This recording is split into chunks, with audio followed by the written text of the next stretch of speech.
Sige po, pakisabi na lang kay Father, babalik po ako. Maraming salamat po. Sige po.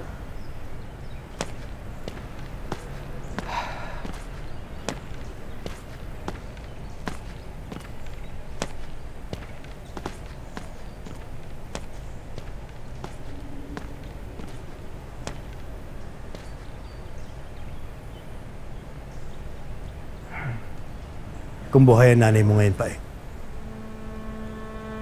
sigurado ako matutuwa siya. Dahil dito sa simbahan mo na ito napili, magpakasal kung sa kami nagpakasal. Kung buhay pa si nanay, matutuwa kaya siya sa lahat ng mga pinagagawa mo, tay? Pala, sinabi ni Onat sa akin, napatay na daw sa ospital yung miyembro ng sindikato yung nahuli namin. Pwede ba, Paeng? Huwag muna natin pag-usapan yan. Isipin mo na lang kung ano meron tayo ngayon. Mahal na mahal ka ng pamilya ng babaeng gusto mong pakasalan. Dahil hindi pa niya alam yung totoong pagkatao nating dalawa, tay.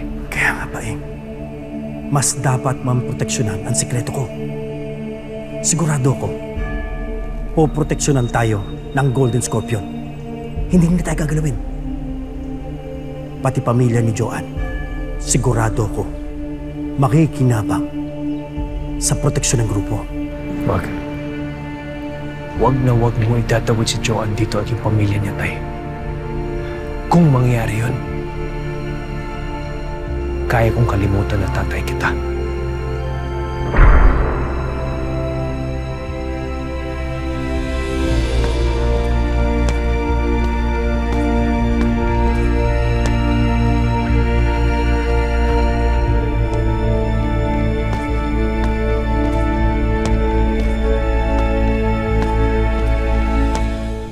Tama mo, Perez. Kaya mo bumalik sa serbisyo. Kaya, Chip. Wala to. Sir, hindi lang po matigas ang ulo nito. Pati yung katawan niya, mas matigas pa. Pre, di ba magaling? Kaya ako yung pinatawag para sabihin sa inyo na patay na possible witness natin. Si Nolan Garcia.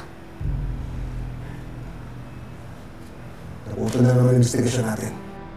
Sir, di ba, ayun po yung babae sa file natin? Kung sino man itong babaeng to, siya magiging lead natin. May posibilidad na siya ang pinadala para patayin si Nolan. Nakakapagtaka lang po na nalaman ng grupo nila kung saan natin tinago si Nolan. Hindi ko nga alam kung sino pagkakatiwalaan natin. Pero malaki hinala ko. May mga galmayan sa grupo natin.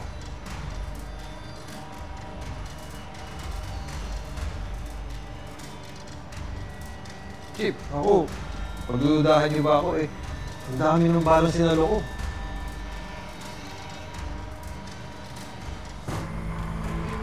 Chip, mas lalo naman po hindi si Policarpio eh. Anak ni General yan, takot lang yan. Hindi kayo. Siya.